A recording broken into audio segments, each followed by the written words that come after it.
et institutionnelle. Les événements malheureux survenus au Togo en 2005 et le souci de régler définitivement les crises politiques à répétition qui entravent la bonne marche du processus de démocratisation en cours ont amené les acteurs politiques et la société civile à signer le 20 août 2006, sous l'égide de la communauté internationale, l'accord politique global prescrivant entre autres des réformes constitutionnelles et institutionnelles. À ce jour, ces réformes n'ont toujours pas été mises en œuvre et pourtant, elles ont été réaffirmées dans les recommandations de la Commission Vérité, Justice et Réconciliation mise en place par le chef de l'État en 2009 pour faciliter la réconciliation nationale. Cette institution a relevé le caractère incontournable et déterminant des réformes dans le processus de réconciliation nationale et les a placées au cœur de ces recommandations.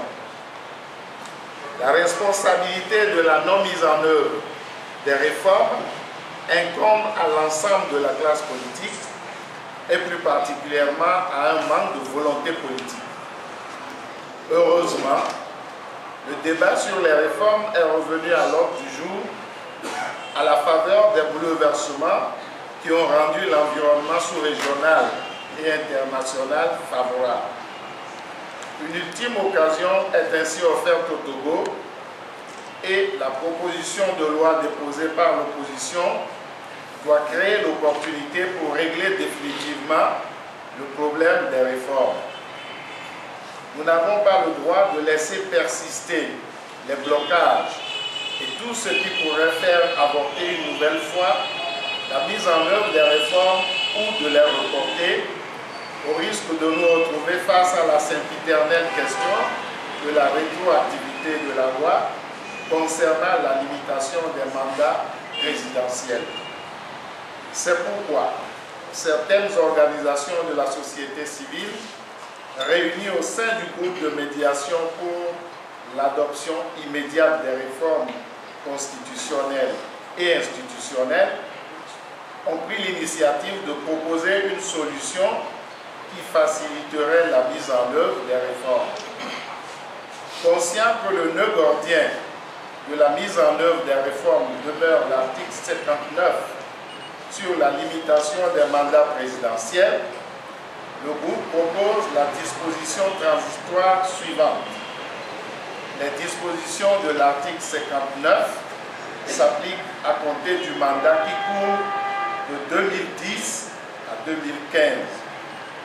Cette proposition a l'avantage de régler les questions de début d'application et d'application immédiate de la limitation de mandat en respectant le principe de la non-rétroactivité de la loi.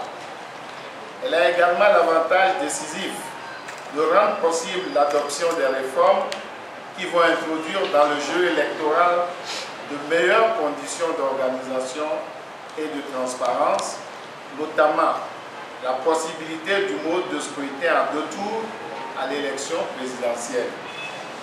Elle doit permettre de réunir la majorité des 4/5 nécessaires à l'adoption des réformes qui devront garantir un scrutin présidentiel libre, démocratique et transparent.